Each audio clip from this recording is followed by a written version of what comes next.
नमस्कार साथियों, मैं आचार्य रामजस सेन स्वागत करता हूं हमारे YouTube चैनल आचार्य रामजस सेन में।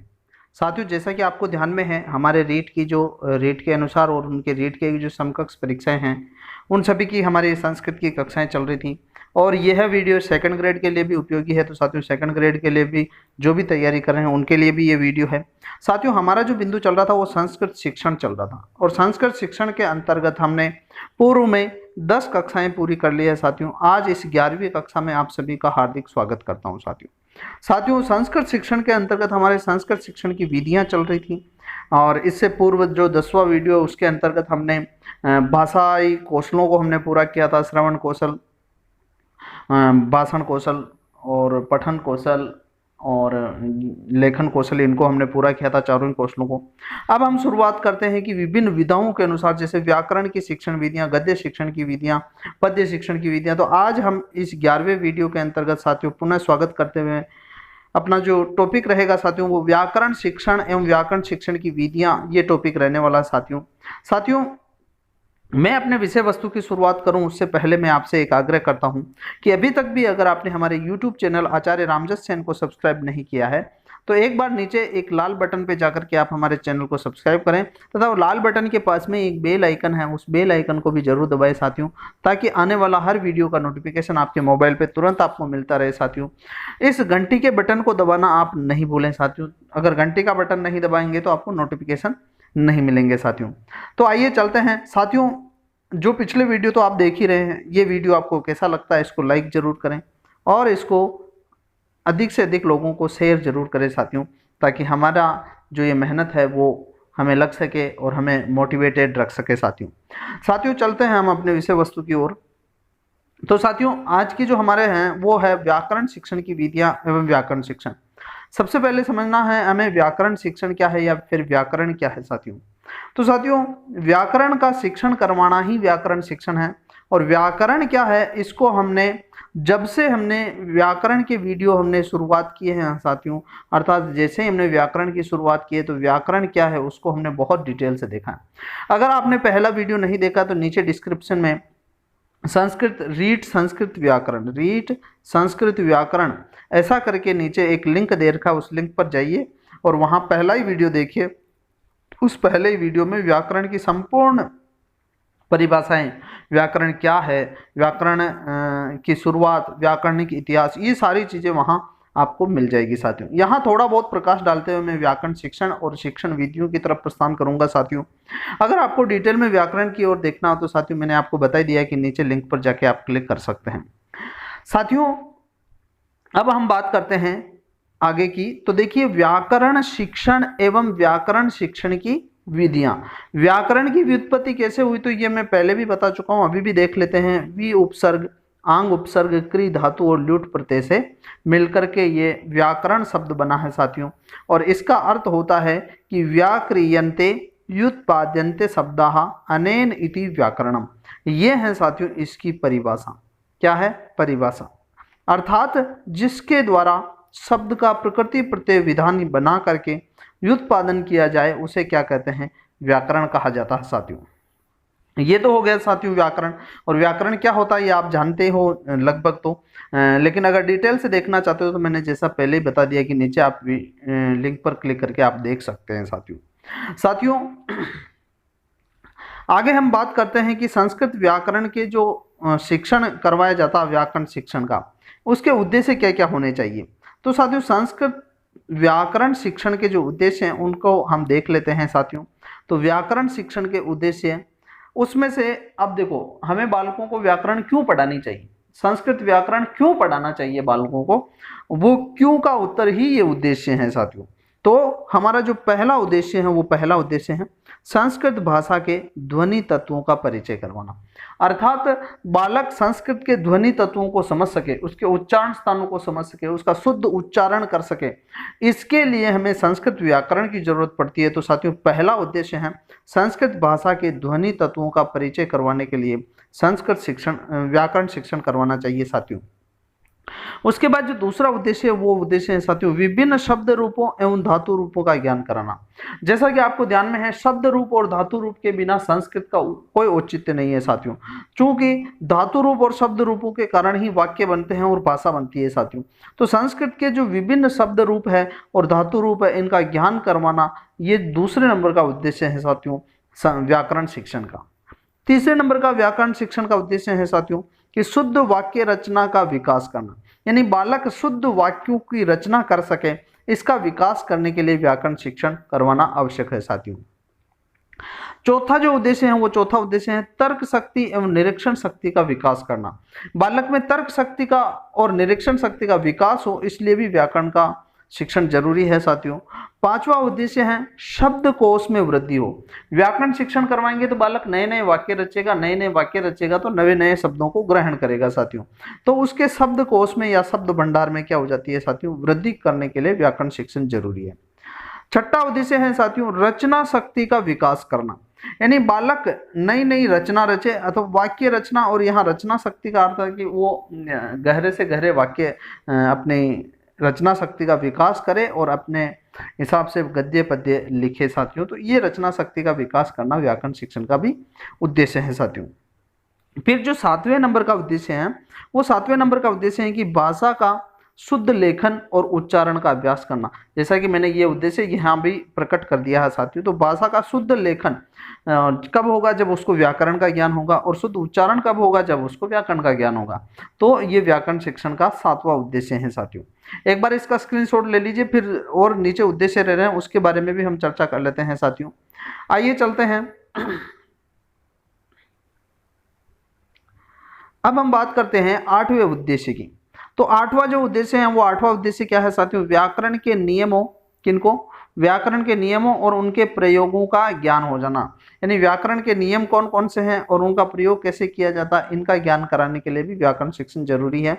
और जो नौवां उद्देश्य है और अंतिम उद्देश्य है वो है अर्थ ग्रहण करने की क्षमता उत्पन्न करना। इन बालकों में किसी भी शब्दों, वाक्यों अथवा गद्यांश पद्यांश के जो अर्थ ग्रहण है उसकी अर्थ ग्रहण करने की क्षमता उत्पन्न करना भी संस्कृत व्याकरण शिक्षण का उद्देश्य है साथियों। तो साथियों ये उद्देश्य हमारे पूर्ण हो चुके हैं। अब हम प्रस्थान करते हैं कि व्याकरण शिक्षण की विधियां कौन कौन सी है साथियों। तो साथियों व्याकरण शिक्षण की जो विधियां हैं उन विधियों के बारे में हम चर्चा करेंगे। तो आज जो हम पढ़ेंगे केवल दो प्रकार की हमने विधियों को वर्गीकृत किया है साथियों। संस्कृत शिक्षण की एक तो प्राचीन विधियां बताई गई है और एक अर्वाचीन अथवा नवीन विधियां हैं। आज हम केवल प्राचीन विधियों के बारे में ही चर्चा करने वाले हैं साथियों। तो संस्कृत व्याकरण शिक्षण की जो प्राचीन विधियां हैं, आज प्राचीन विधियों के बारे में देखेंगे। तो प्राचीन विधियों को पूरा मैं आपके सामने यहाँ प्रकट कर देता हूँ ताकि आपको ध्यान में आ जाए साथियों। तो संस्कृत व्याकरण शिक्षण की जो प्राचीन विधियां हैं वो प्राचीन विधियां 8 है साथियों, और जो अर्वाचीन विधियां हैं वो अर्वाचीन विधियां 3 है साथियों। तो आज के जो इस वीडियो के अंतर्गत है, आज हम ये सारी शिक्षण विधियां देखेंगे। उसके अंतर्गत सूत्र विधि या कंठस्थीकरण विधि देखेंगे, पारायण विधि देखेंगे, अर्थावबोधन देखेंगे, व्याख्या विधि, अव्याकृत विधि, अन्वय व्यतिरेक विधि, आगमन विधि और निगमन विधि। इन सभी विधियों को आज हम अलग अलग से देखने वाले हैं साथियों। एक बार आप चाहें तो इसका स्क्रीनशॉट ले लें ताकि आपके परीक्षा में माना कि यहाँ से एक प्रश्न आए, और वो कौन सा प्रश्न बनता है कि संस्कृत व्याकरण शिक्षणस्य प्राचीन विधिरस्ति, तो ये प्राचीन विधि है। संस्कृत व्याकरण शिक्षणस्य अर्वाचीन अथवा नवीन विधि अस्ति, तो ये नवीन विधियों के अंतर्गत आता है साथियों। यहाँ से जो एक प्रश्न बनता है वो यही बनेगा साथियों। आप एक बार इस प्रश्न को एक बार अच्छे तरीके से देख लेंगे, और आप चाहें तो इसको नोटबुक में अभी के अभी उतार सकते हैं साथियों। वीडियो को पॉज कर सकते हैं, उतार करके फिर आगे वीडियो को देख सकते हैं साथियों। चलिए हम प्रस्थान करते हैं साथियों विधियों की तरफ। प्राचीन विधियों, जैसा कि मैंने पहले बताया कि आज हम प्राचीन विधियां ही पढ़ने वाले हैं। तो प्राचीन विधियों के अंतर्गत जो पहली विधि है वो विधि है साथियों सूत्र विधि। कौन सी विधि है? सूत्र विधि। अब सूत्र विधि की बात करें तो देखो, सूत्र संस्कृत व्याकरण के अंतर्गत सूत्र ही महत्वपूर्ण है, और सूत्रों को क्या किया जाता है, हम कंठस्थ करते हैं साथियों। तो साथियों यह विधि है, इसमें जो व्याकरण के सूत्र है उन सूत्रों को शिष्यों के द्वारा कंठस्थीकरण किया जाता था। क्या किया जाता साथियों? कंठस्थीकरण किया जाता था। कंठस्थीकरण। अब कंठस्थीकरण करने के कारण से इस विधि का जो दूसरा नाम है वो दूसरा नाम क्या हो गया, उपनाम कंठस्थीकरण विधि हो गया। तो साथियों सूत्र विधि के दो नाम हैं, एक तो सूत्र विधि स्वयं ये नाम है, एक इसका दूसरा नाम है साथियों कंठस्थीकरण विधि। अगर कंठस्थीकरण विधि कही जाए तो भी यही विधि है और सूत्र विधि कहा जाए तो भी यही विधि है साथियों। साथियों बात करते हैं आगे की, तो इस सूत्र विधि या कंठस्थीकरण विधि में होता क्या है, तो यह जो विधि है ये व्याकरण शिक्षण की प्राचीनतम विधि है। प्राचीन विधि नहीं है, प्राचीनतम है। यानी अगर आपसे कहा जाए कि व्याकरण शिक्षणस्य प्राचीनतम विधिरस्ति, व्याकरण शिक्षण की सबसे प्राचीनतम विधि है तो वो है साथियों सूत्र विधि या कंठस्थीकरण विधि।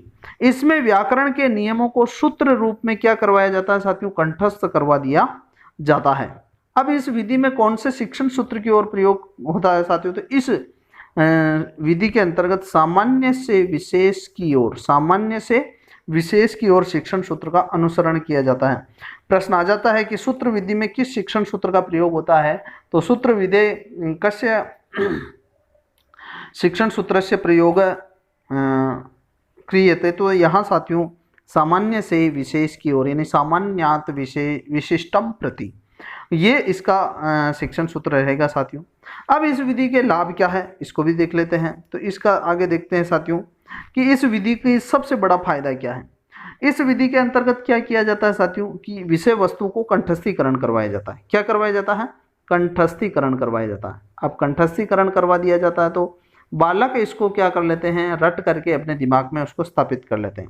तो जैसा कि हमारे श्लोकों में शास्त्रों में कहा गया है कि पुस्तक स्थातु या विद्या पर हस्तगतम धनम कार्य काले समुत्पन्ने न सा विद्या न तद्धनम। पुस्तक में स्थित विद्या, पुस्तक स्थातु या विद्या, पुस्तक में स्थित विद्या पर हस्तगतम धनम और दूसरे के हाथ में गया हुआ धन, कार्य काले समुत्पन्ने जब अवसर पड़ता है उसके काम का, न सा विद्या न तद्धनम, न तो वह विद्या काम देती है और न ही वह धन काम देता है। इसीलिए पुस्तक में विद्या स्थित नहीं होनी चाहिए। विद्या कहाँ स्थित होनी चाहिए, अपने मस्तिष्क में, अपने मस्तिष्क में विद्या स्थापित होनी चाहिए साथियों। और पर हस्तगतम धनम, और दूसरों के हाथ में कभी हमारा धन नहीं जाना चाहिए, दूसरों अर्थात हमारी जेब में पैसा रहना चाहिए साथियों। ये कभी भी दूसरों के हाथ में गया हुआ धन और पुस्तक में स्थित विद्या कभी भी काम पड़ने पर उपयोग में नहीं आती है साथियों। चलिए हम एक प्रोफेसर आपटे हुए हैं साथियों, उनका भी आपको सुना देते हैं कि उन्होंने इस विधि के बारे में क्या कहा है। तो उन्होंने कहा है कि मैं बैंक में प्रोफेसर आपटे कौन हुए हैं, प्रोफेसर आपटे, उन्होंने एक इस विधि के बारे में कहा है कि मैं बैंक में जमा धन राशि पर विश्वास नहीं करता, मैं बैंक में जमा धन राशि पर विश्वास नहीं करता बल्कि साक्षात नकदी पर विश्वास करता हूं जो किसी भी समय प्रयुक्त हो सकती है। ये उन्होंने किस विधि के संदर्भ में कहा, तो पाठशाला विधि के अंतर्गत भी हमने यह विधि पढ़ी है साथियों, तो उसके और इस विधि के बारे में उन्होंने ये चीज कही है साथियों। तो साथियों आगे चलते हैं, ये विधि मेरे हिसाब से आपको समझ में आ गई होगी। दूसरी विधि है साथियों पारायण विधि। कौन सी विधि, पारायण विधि। पारायण विधि का मतलब होता है साथियों पाठ करना या दोहरान करना, यानी वैदिक मंत्रों का सस्वर पाठ करना या बिना अर्थ समझे हुए मंत्रों का अथवा सूत्रों का पाठ करना ही क्या कहलाता है साथियों, पारायण कहलाता है।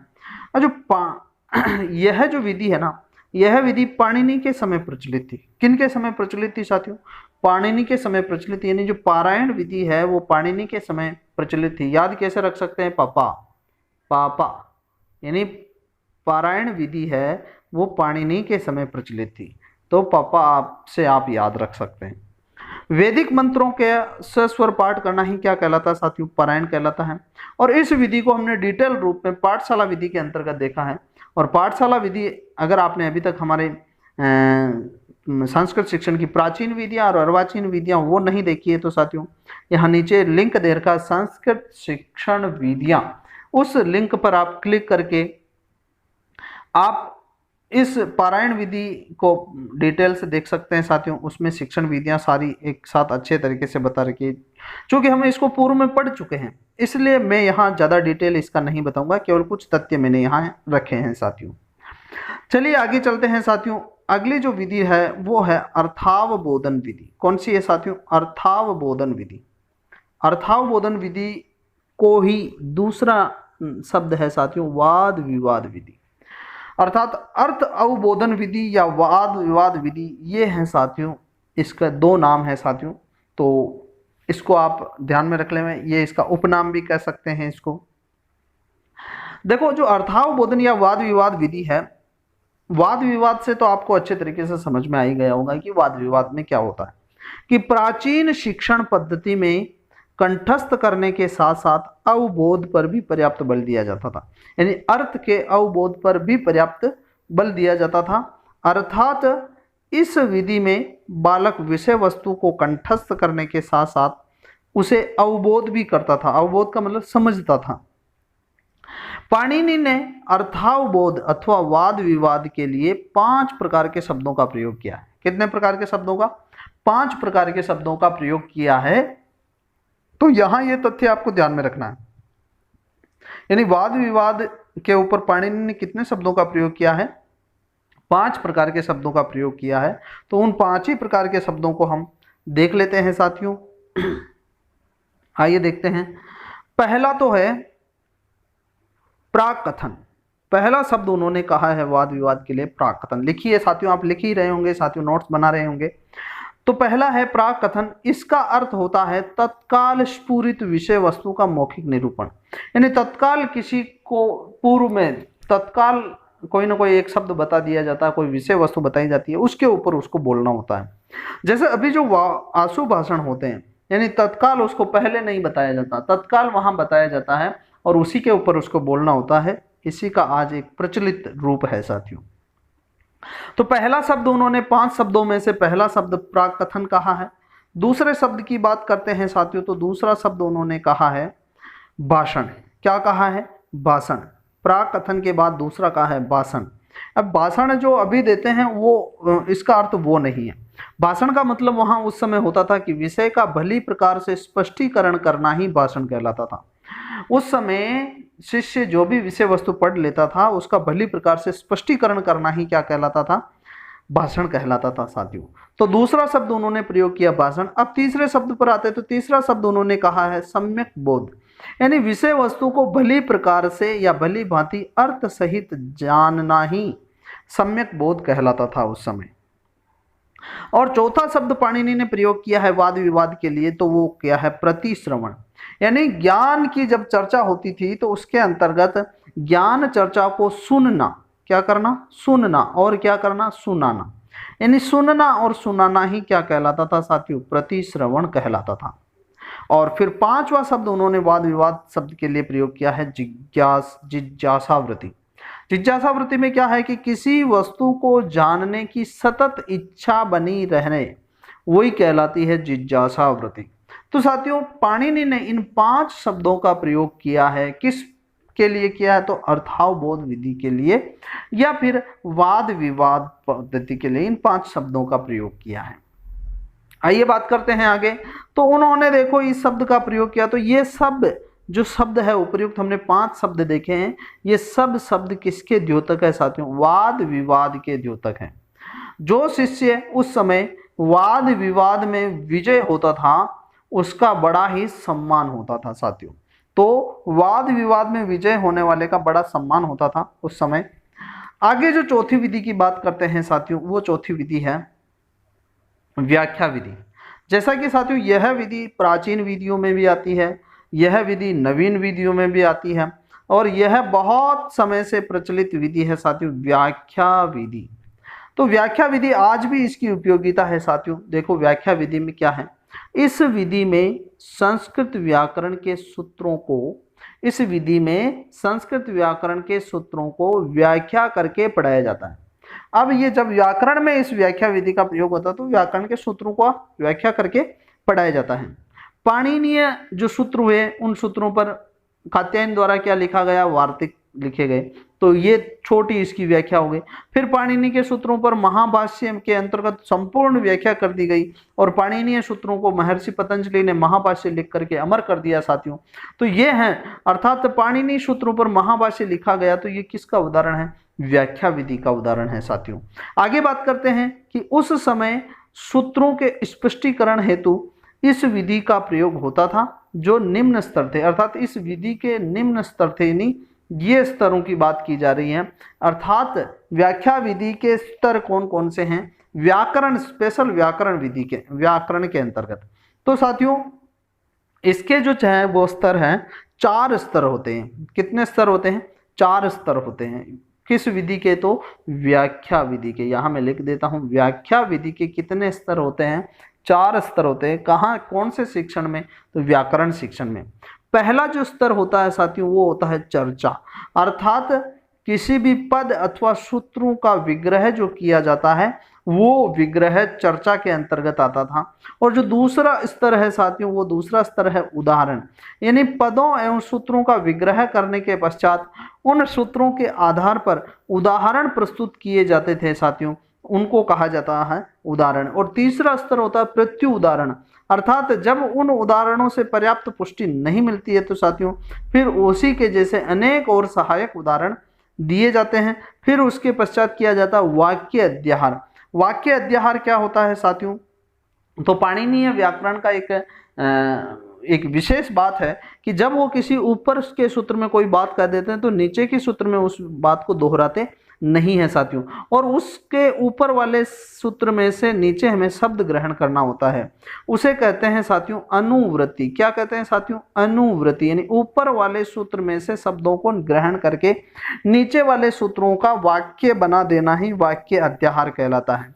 बात करते हैं सूत्र के अर्थों को पूरा करने के लिए पिछले सूत्र या सूत्रों से शब्दों की अनुवृत्ति की जाती थी, उसी को क्या कहा जाता था साथियों? वाक्य अध्याहार कहा जाता था। तो साथियों ये 4 स्तर है व्याख्या विधि के, मेरे हिसाब से आपको समझ में आ गए होंगे। अब हम आगे बढ़ते हैं अगली विधि के अंतर्गत। अगली विधि क्या है साथियों हमारी? तो अगली विधि है अव्याकृत विधि। कौन सी विधि है साथियों? अव्याकृत विधि।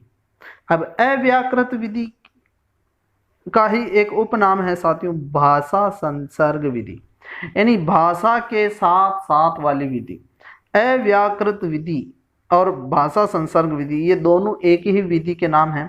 तो साथियों यहाँ सबसे पहले अव्याकृत विधि को आप भाषा संसर्ग विधि नाम भी कह सकते हैं साथियों।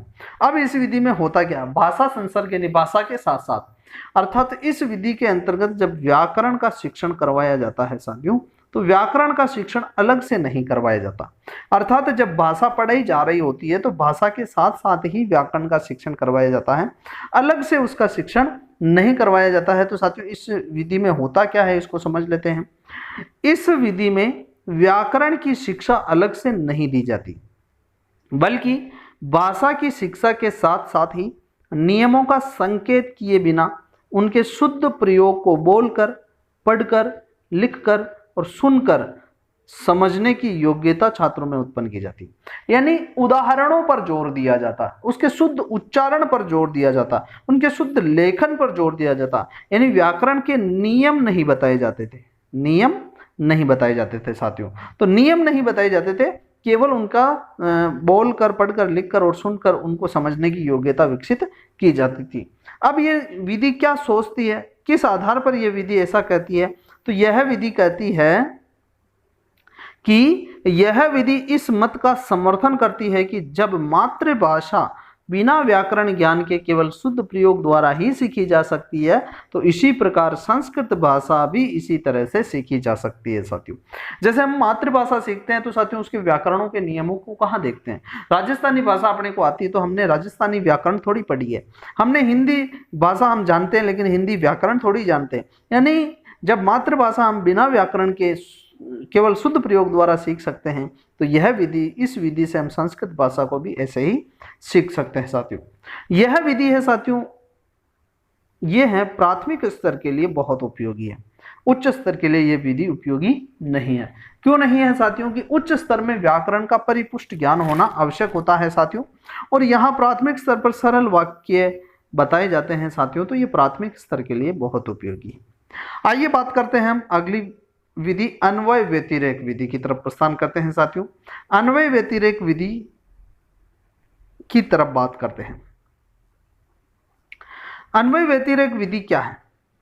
तो यहां साथियों अन्वय व्यतिरेक का मतलब है, सीधे सीधी अगर सरल भाषा में मैं आपको स्पष्ट करूं तो जैसे मैंने यहां लिखा श्याम है, क्या लिखा, श्याम है।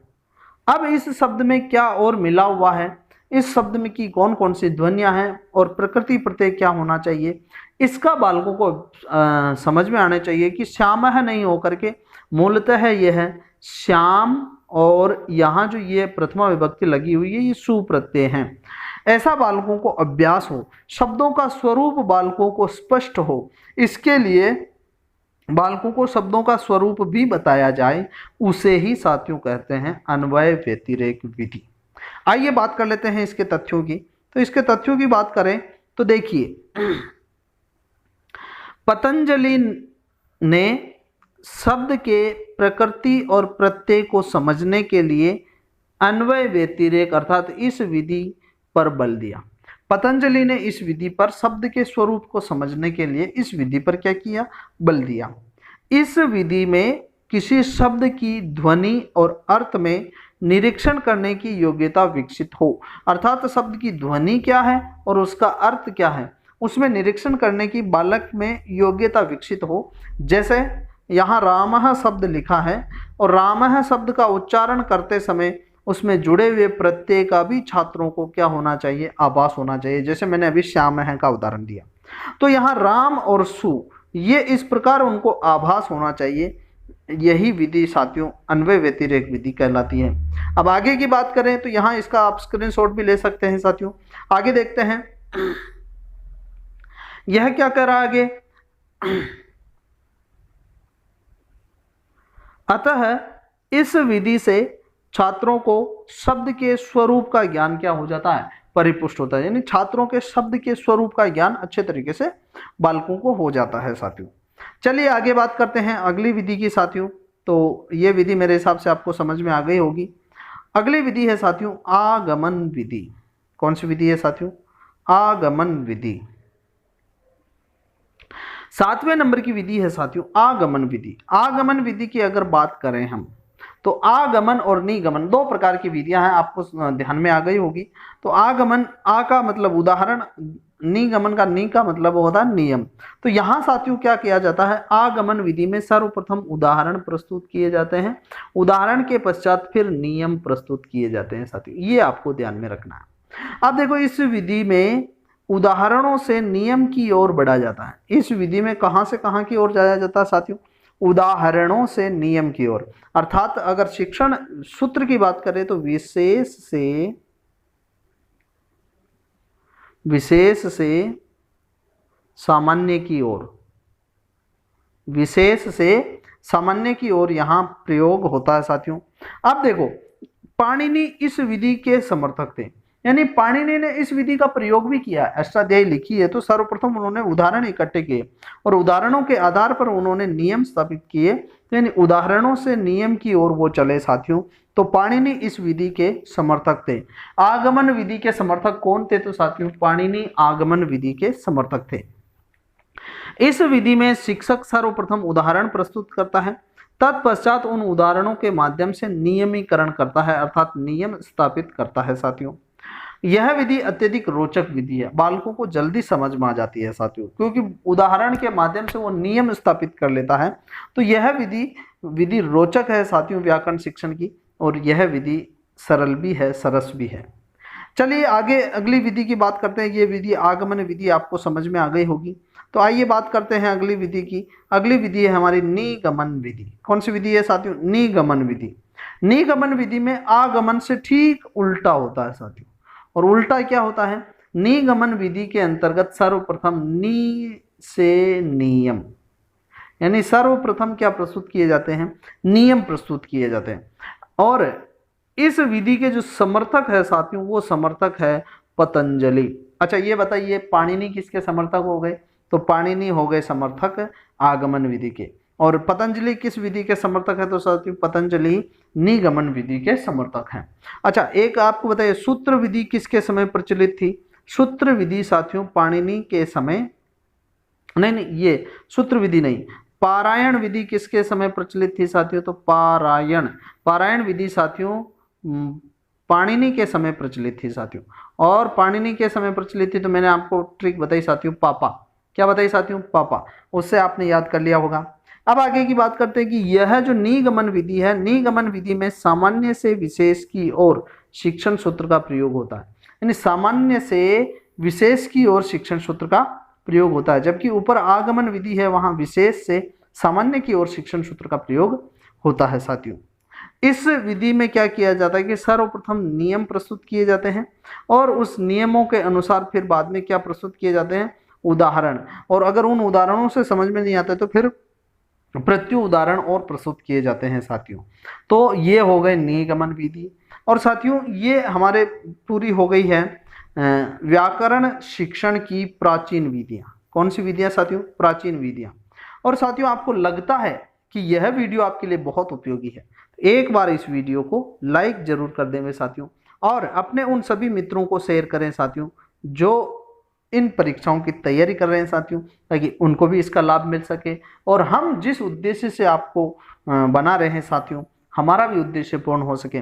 आपसे इसी आशा के साथ मैं अगले वीडियो तक आपसे विदा लेता हूं। पुनः आपको बताता हूं कि अभी तक आपने हमारे चैनल को सब्सक्राइब नहीं किया है तो तुरंत आप नीचे लाल बटन को दबाइए और हमारे चैनल को सब्सक्राइब कीजिए। साथियों, इसी आशा एवं विश्वास के साथ मैं आपके उज्जवल भविष्य की मंगल कामना करते हुए अगले वीडियो तक विदा लेता हूं। आपका आचार्य रामजस सेन।